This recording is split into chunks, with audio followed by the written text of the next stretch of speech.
Assalamualaikum warahmatullahi wabarakatuh. Perkenalkan, nama saya Mariska. Saya berasal dari kelas 11C. Saya di sini ingin menyampaikan ceramah singkat tentang ikhlas dalam beribadah.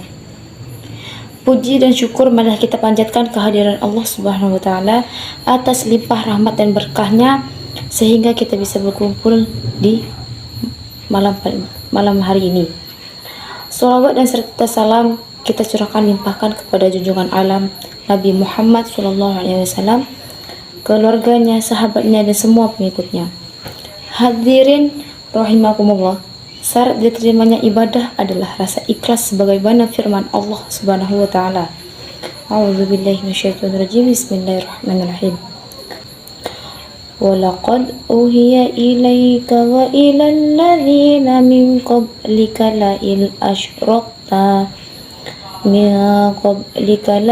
أَشْرَكْتَ لَيَحْبَطَنَّ عَمَلُكَ وَلَتَكُونَنَّ مِنَ الْخَاسِرِينَ. Artinya, sungguh benar-benar telah diwahyukan kepadamu dan kepada orang-orang atau para nabi sebelummu. Sungguh jika engkau mempersekutukan Allah, niscaya akan gugurlah amalmu dan tentulah engkau termasuk orang-orang yang rugi. Quran Surah Az-Zumar ayat 65. Dengan ikhlas, kita tidak akan tersesat ke jalan yang telah diridhoi Allah. Tidak akan menjadi orang yang ria atau sombong, karena sombong itu merupakan sifatnya syaitan. Seseorang yang ikhlas ibaratkan orang yang sedang membersihkan beras dari kerikil-kerikil dan batu-batu kecil di sekitar beras. Maka beras yang dimasak menjadi nikmat dimakan. Tetapi jika beras itu masih kotor, ketika nasi dikunyah akan digigit kerikil dan batu kecil. Demikianlah keikhlasan menyebabkan beramal menjadi nikmat, tidak membuat lelah, dan segala pengorbanan tidak terasa berat.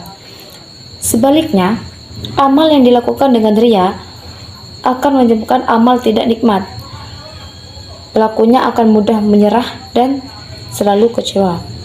Tetapi banyak dari kita yang beribadah tidak berlandaskan rasa ikhlas kepada Allah Subhanahu wa taala, melainkan dengan sikap ria atau sombong supaya mendapatkan pujian dari orang lain. Hal inilah yang dapat menyebabkan ibadah kita tidak diterima oleh Allah Subhanahu wa taala. Rasulullah SAW pernah bersabda, "Ikhlaslah dalam beragama, cukup bagimu amal yang sedikit."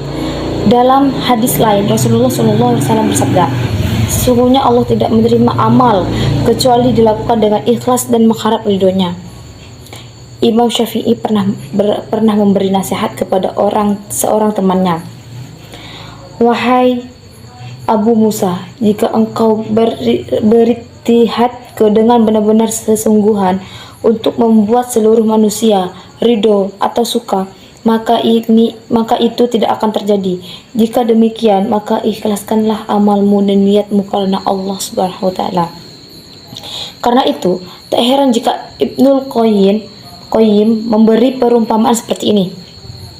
Amal tanpa keikhlasan seperti musafir yang mengisi kantong dengan kerikil pasir, memberatkannya tapi tidak bermanfaat. Dalam kesempatan ini, ia juga berkata, jika ilmu bermanfaat tanpa amal, maka tidak mungkin Allah mencela para pendeta ahli kitab. Jika ilmu bermanfaat tanpa keikhlasan, maka tidak mungkin Allah Subhanahu wa taala mencela orang-orang munafik. Dari beberapa contoh hadis di atas menunjukkan bahwa ikhlas itu memang sangat penting bagi umat muslim dalam melaksanakan ibadah. Karena tanpa rasa ikhlas dan hanya mengharap ridho dari Allah Subhanahu wa ta'ala, ibadah kita tidak akan diterima olehnya. Lalu, bagaimana cara agar bisa beribadah dengan ikhlas? Cara agar kita dapat mencapai rasa ikhlas adalah dengan mengosongkan pikiran di saat kita sedang beribadah kepada Allah Subhanahu wa ta'ala. Kita hanya perlu memikirkan Allah, salat untuk Allah, zikir untuk Allah. Semua amal yang kita lakukan hanya untuk Allah. Lupakan semua urusan duniawi, kita hanya tertuju pada Allah. Jangan memunculkan rasa ria atau sombong di dalam diri kita, karena kita tidak berdaya di hadapan Allah. Rasakanlah Allah berada di hadapan kita dan sedang menyaksikan kita. Insya Allah dengan cara di atas, Anda dapat mencapai keikhlasan. Dan jangan lupa untuk berdoa memohon kepada Allah Subhanahu wa taala agar kita dapat beribadah secara ikhlas untuknya. Demikian yang dapat saya sampaikan, mudah-mudahan bermanfaat. Mohon maaf atas segala kekurangan dan tolong maafkan juga apabila ada kesalahan kata atau ada kesalahan yang telah saya sebutkan dari hadis ini. Saya mohon maaf untuk para hadirin. Saya ucapkan Assalamualaikum.